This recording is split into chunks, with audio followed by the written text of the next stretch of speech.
आयकर विभाग नियम अनुसार संविधान के तहत कार्रवाई कर रहा है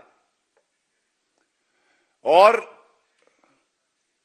जब ये कार्रवाई चल रही है, इसके ऊपर जिस तरह की राजनीतिक प्रतिक्रिया आने का सिलसिला जारी है, चाहे वो कांग्रेस पार्टी हो, चाहे टीएमसी हो और चाहे वो समाजवादी पार्टी हो, ये हर भारतीय के लिए एक चिंता का विषय है। सबसे पहले तो कांग्रेस पार्टी को यह समझना होगा कि भारत संविधान और कानून के तहत चलता है और ये श्री नरेंद्र मोदी जी के नेतृत्व वाली सरकार है। यहां पे कोई भी एजेंसी हो, आईटी हो, इनकम टैक्स डिपार्टमेंट, चाहे जांच एजेंसियां हो, ये वो पिंजरे का तोता नहीं रही हैं जो सर्वोच्च न्यायालय ने कांग्रेस पार्टी की सरकार को फटकार लगाई थी। ये अपना काम कर रही हैं और सवाल आज ये भी कहा जाएगा, कोई भी एजेंसी हो, मीडिया से जुड़ी हो, कंपनी हो, अगर भारत में वो काम कर रही है तो उसको भारत के कानून को मानना होगा, उसका पालन करना होगा। अगर कुछ गलत किया नहीं है, कानून का पालन किया है, तो फिर डर कैसा, फिर चिंता कैसी? आयकर विभाग को अपना काम करने दिया जाना चाहिए और दूध का दूध और पानी का पानी हो जाना चाहिए। सबसे पहले यह कहना आज गलत नहीं होगा, बीबीसी के अगर कृत्य देखें, जिसके उदाहरण मैं आपके समक्ष अभी पेश करूंगा, तो यह पूरे विश्व की सबसे भ्रष्ट बकवास कॉरपोरेशन हो गई है। और दुख की बात यह है कि बीबीसी का प्रोपेगेंडा और कांग्रेस का एजेंडा एक साथ मेल खाता है। हम सब जानते हैं कि विश्व पटल पर किस तरह से श्री नरेंद्र मोदी जी के नेतृत्व में भारत आगे बढ़ रहा है, G20 की अध्यक्षता कर रहा है। बहुत सी ऐसी शक्तियां हैं जिनको ये बिल्कुल नहीं भाता है और जब जब भारत आगे बढ़ता है तो ये एजेंसियां हों या राहुल गांधी और कांग्रेस पार्टी और जो राजनीतिक दल विपक्ष में हैं, उनको बड़ा दर्द होता है। सबसे पहले तो बीबीसी का जो इतिहास है, कलंकित, काला, द्वेष भावना से भारत के खिलाफ कार्य करने का रहा है और कांग्रेस पार्टी को सबसे पहले तो ये याद करना चाहिए किस तरह से देश की प्रधानमंत्री श्रीमती इंदिरा गांधी जी ने खुद बीबीसी पे बैन लगाया। बीबीसी रिपोर्टिंग करे, निष्पक्ष पत्रकारिता करे,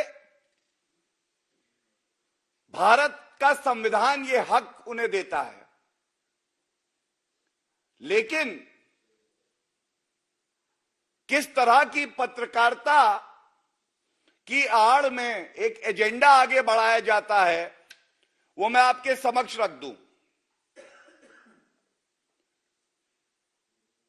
There is a reporting that was done by the BBC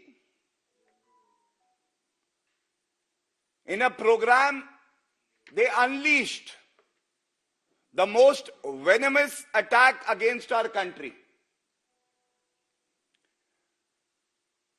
The program presenter referred to a commander of a terrorist outfit operating in Kashmir as charismatic young militant. एक आतंकवादी जो भारत की अखंडता के खिलाफ शक्ति खड़ी हो रही है, उसको बीबीसी ने बताया करिश्माई युवा उग्रवादी है। यह करिश्माई युवा उग्रवादी, ये किस तरह की रिपोर्टिंग है? आप भारत में कार्य करना चाहते हैं और भारत के संविधान को तार तार करते हैं, भारत की अखंडता को चोट पहुंचाने का प्रयास करते हैं।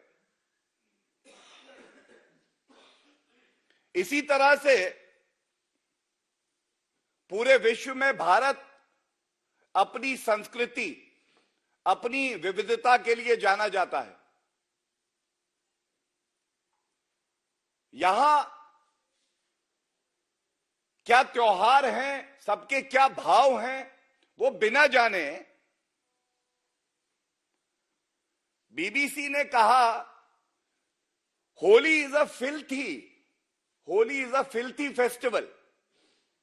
BBC, what do you know about the festivals of India?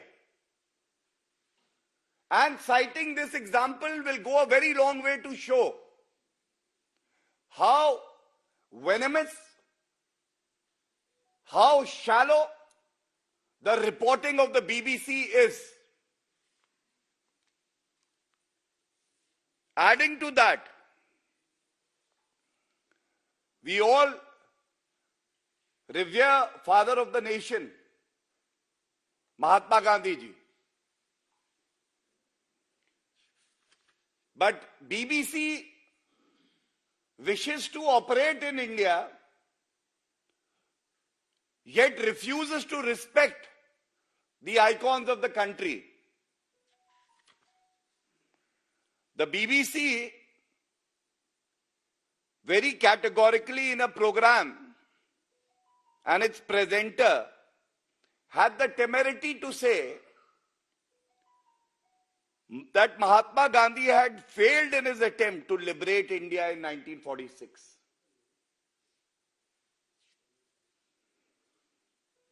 And BBC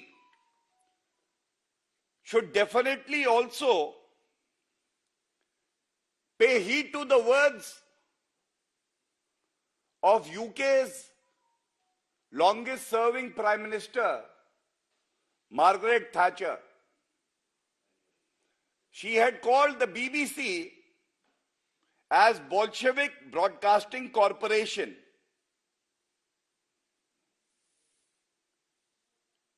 These examples are very important for a fundamental reason, and the reason is this.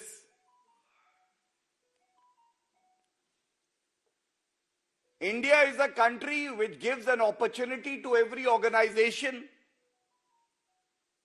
every individual, as long as you are willing to abide by the constitution of our country, as long as you do not have a hidden agenda, as long as you don't spew venom, and as long as the facts that you bring out in public domain and you disseminate have a basis. It can't be whims and fancies of a corporation. And this cannot be tolerated. Having spoken about the BBC, there are larger questions to be asked to the opposition parties who have not even fulfilled their responsibility of exercising restraint.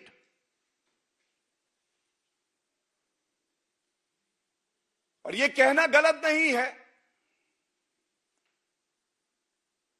क्यों ऐसा होता है कि कांग्रेस का हाथ देश विरोधियों के साथ हमेशा। पहला सवाल कांग्रेस पार्टी से यह पूछना चाहिए सबको, हम पूछ रहे हैं, जनता पूछ रही है। अगर एक संस्था, कानूनी संस्था अपना कार्य कर रही है और अभी वो कार्रवाई पूरी भी नहीं हुई है, उसका निचोड़, उसका निष्कर्ष बाहर भी नहीं आया है, किस आधार पर कांग्रेस पार्टी, समाजवादी पार्टी, तमाम विपक्षी दल, जो भी देश विरोधी ताकत है, उसके साथ खड़े हो जाते हैं? आपका चरित्र ऐसा क्यों बन गया है कि आप संयम नहीं बरत सकते? आपका चरित्र ऐसा क्यों बन गया है कि जो भी देश विरोधी ताकत होगी, चाहे वो चीन हो, चाहे वो बीबीसी, और कई बार हमने देखा कि आतंकवादियों के साथ कांग्रेस का हाथ, और तमाम ऐसे मुल्क हैं जो भारत के खिलाफ षड्यंत्र करते हैं और उनके साथ कांग्रेस पार्टी खड़ी होती है। यह सवाल आपसे बार बार पूछा जाएगा। पहला, जो कार्रवाई इनकम टैक्स डिपार्टमेंट कर रहा है, अभी वो समाप्त नहीं हुई थी, तो ऐसी क्या जल्दबाजी थी कि इस पे आपने ओछी हल्की घटिया राजनीति करी? क्यों नहीं संयम दिखाया कि रिपोर्ट आने का इंतजार करते? और ये न्यायालय का काम है, वो तय करेगी कि किसी भी जांच एजेंसी का या किसी विभाग का कार्य कानूनी तौर पे सही है या द्वेष भावना से किया गया है। तीसरी बड़ी बात, आप ये भूल जाते हैं कि इसी बीबीसी के खिलाफ जब आपकी सरकार थी तो प्रतिबंध लगाया गया। जब बैन आपने लगाया तो वो ठीक है, लेकिन अगर आयकर विभाग अपनी कार्रवाई कर रहा है तो मोदी जी से नफरत आपकी इतनी है कि आप उसको भी राजनीतिक रंग दे रहे हैं। और सबसे महत्वपूर्ण सवाल जो पूछा जाना चाहिए, कांग्रेस पार्टी